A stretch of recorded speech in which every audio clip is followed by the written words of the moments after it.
Tariki ya 5 z'ukwezi kwa karindwi 2025, igipolisi cy'u Rwanda gisohoye itangazo ryihutirwa rireba abajene ndetse n'abakobwa barangije kwiga kaminuza.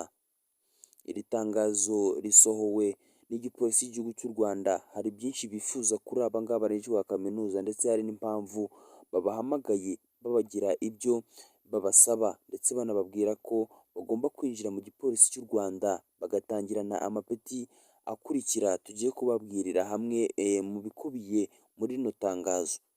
Ndetse hari na byinshi polisi yasobanuye mu gusohora rino tangazo, ivuga ko impamvu yifuza urubyiruko rurangije kwiga kaminuza rutarengeje imyaka 25 kwinjira mu gipolisi, hari byinshi babakeneyeho, ndetse hari n'impinduka nyinshi bagomba gukora mu gipolisi cy'igihugu cy'u Rwanda.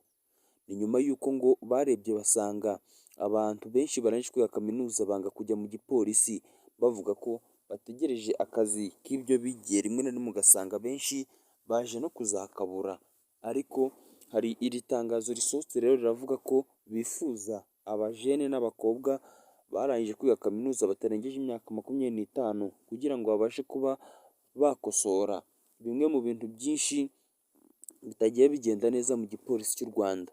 Ikindi kandi ngo bifuza kuba bakongera gushyiraho irindi tafari mu gipolisi cyabo kugira ngo babashe kuba bagikomeza.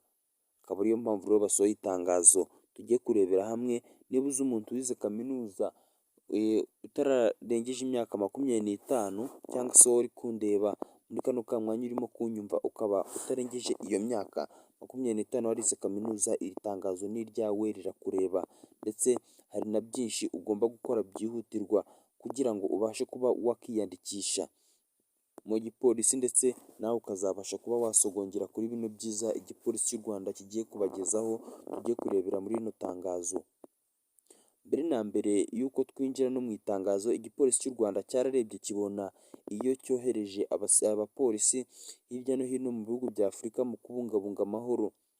Baragenda, ariko kubera ko baba barize segonderi gusa, usanga benshi badafite ubumenyi bwo kuvuga ururimi rw'icyongereza cyangwa se igifaransa cyangwa se igiswahili, kandi izi arizo ndimi zikoreshwa hirya no hino mu bihugu bya Afurika. Ugasanga rero niba ugiye utazi basi n'icyongereza, rimwe na rimwe ushyitseyo kuzajya ukominikana n'abo wasanzeyo baturutse mu bindi bihugu bikagorana. Akaba ariyo mpamvu igihugu cy'u Rwanda cyanzuye ko kigomba guhamagara ndetse no guhereza akazi abize kaminuza, ndetse bagatangirana n'ipeti ritazajya ribemerera kuba baza guhagarara hano ku muhanda bahagarika imodoka bacunga umutekano wo mu muhanda, ahubwo bo bagatangirana ipeti nyine ryiyubashye, kubera ko baravuze ngo yimijwe n'ikaramu ntabwo iramburura. Ibi ngibi rero akaba ari bimwe mu bintu byiza igihugu cy'u Rwanda cyatekerejeho, ndetse kikabona ko bifite umusaruro mwinshi bizagirira igihugu cy'u Rwanda. Iri tangazo riravuga ko rero abarangije kwiga kaminuza ntabwo bazajya batangirana imyenda gusa isanzwe, ahubwo bazajya batangirana ipeti rimwe umuntu ashobora kumara mu gipolisi ubuzima bwe bwose, ntazigere abona yarize segonderi gusa.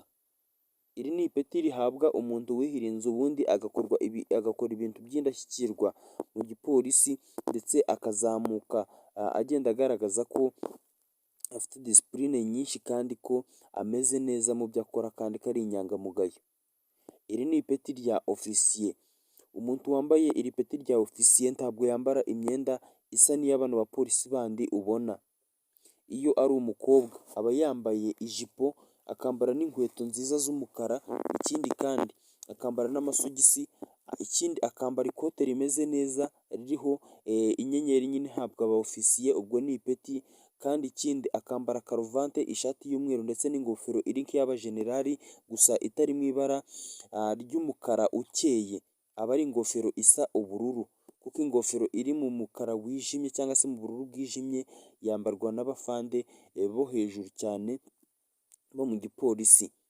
Aba ngaba rero iyo uri umusore wambara ipantaro iri nk'itisi, ikindi ukambara inkweto y'umukara, ukambara ikote rimeze neza, aba ari ishati ariko ijya kumera ikote rijya kumera nk'ishati, ukambara n'ishati y'umweru n'ikaruvati n'iyo ngofero ifite ubururu bukeye, ifite ikirangantego cya polisi hano mu gihugu cy'u Rwanda. Ibyo ngibyo rero akaba ari bimwe mu bintu byiza, biba byiza kandi bikanagaragara neza ku bazajya mu gipolisi barangije kwiga kaminuza. Iri peti ryifuzwa n'abantu benshi, ariko iyo ugiye mu gipolisi utarize kaminuza nyine kugira ngo uzaribone bigusaba gukora cyane, ukihiringa ku buryo abenshi bajya banakivamo iri peti batarabasha kurigeraho. Ariko abambaye barangije kwiga kaminuza uhita urihabwa, ikindi kandi ugatangira no ku mushahara umeze neza, kubera ko nyine wowe uba ufite diferanse nini cyane n'umuntu wize segonderi gusa agahita ajya mu gipolisi. Reka ngushimire twabonye muri kino kiganiro, nkubwire ngo wari kuri Rwanda Room TV ukore subscribe, naho njye twabanye ndi Isa, ndetse nkomeze kubashimira mwebwe mudahwema kudukurikirana umunsi ku munsi. Ciao ciao.